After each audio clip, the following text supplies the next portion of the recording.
Hello guys, welcome to my channel. আজকে খুবই একটা নিরামিষ একটা সুন্দর একটা রেসিপি, সাদা তিল দিয়ে ভেন্ডি চচ্চড়া। তো ভেন্ডিগুলো এখন কেটে নিয়েছি। তা এখানে আছে আদা, কাঁচামরিচ, তারপরে মিক্সড করে দেবো। মিক্সচার ঘাঁটে সাদা তিল দিয়েছি, কাঁচামরিচ দিয়েছি, আদা দিয়েছি, এগুলো মিক্সড করছি এখন। তো মিক্সড হয়ে গেছে আমার পুরো। তারপরে কড়াইটা বসিয়ে দিয়েছি, কড়াইটা বসিয়ে দিয়ে তারপরে সরষের তেল দিয়ে দিয়েছি। তারপরে ফোড়নের জন্য পাঁচফোড়ন দিয়েছি, শুকনো লঙ্কা দিয়েছি, তেজপাতা দিয়েছি। ভেন্ডিগুলো ছেড়ে দেবো। তারপরে অল্প 1 চামচ নুন দিয়ে দিয়েছি। তারপর নুন দিয়ে নাড়াচাড়া করে একটু নুন দিয়ে ঢেকে দিয়েছি। তারপরে এখানে মিক্সড করে মশলাগুলো ছেড়ে দিয়েছি।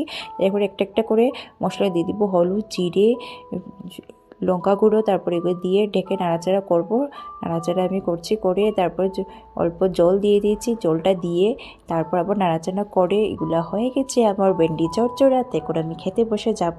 তো আমি এখন ভেন্ডি চচ্চড়া দিয়ে খাচ্ছি। খুবই টেস্টি হয়েছে, নিরামিষ একটা রেসিপি। যদি আমার ভিডিও ভালো লাগে লাইক শেয়ার সাবস্ক্রাইব করুন। Thanks for